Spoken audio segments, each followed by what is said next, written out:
Hi, my name is Sydney Williams, and I'm going to be answering the discussion board module for EDN 301, and I'm going to be answering the first question that asks, in what ways could you vary your teaching techniques to ensure that you're reaching all of the various learning styles that you may have in your classroom?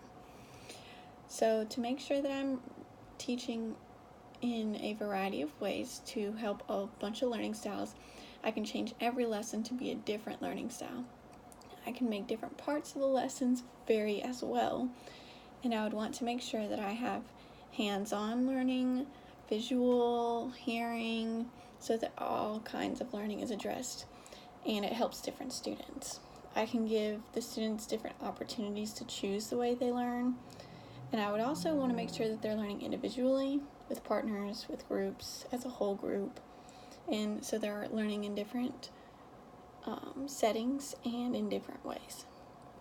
A few different ways that I could choose what students are where is by their names, their numbers, where they're sitting, how well they work together.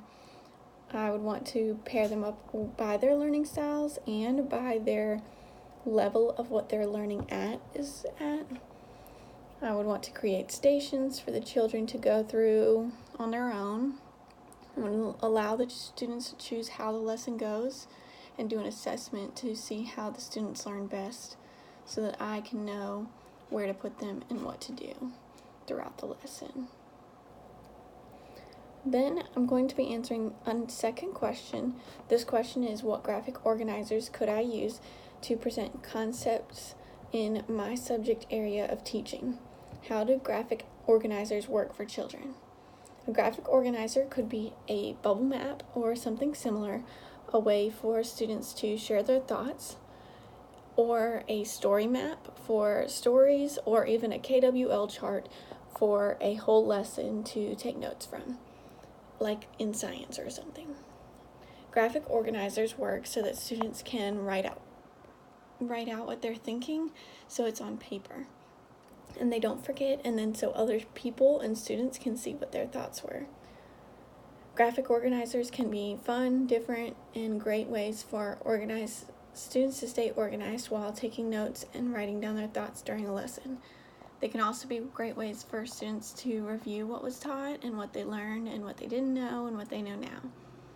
Graphic organizers can be great tools for teachers to look back on what a student knew and then what a student learned or what a student needs to learn throughout the chapter of the lesson. Graphic organizers can be used in a variety of ways and in a variety of topics. They can be used in science, in reading, in writing, and in any other way that you can think. You can give the students different choices. You can have them create it on their own. You can have them just write bullet points. They can do bubbles. They can make the bubbles any shapes that they want.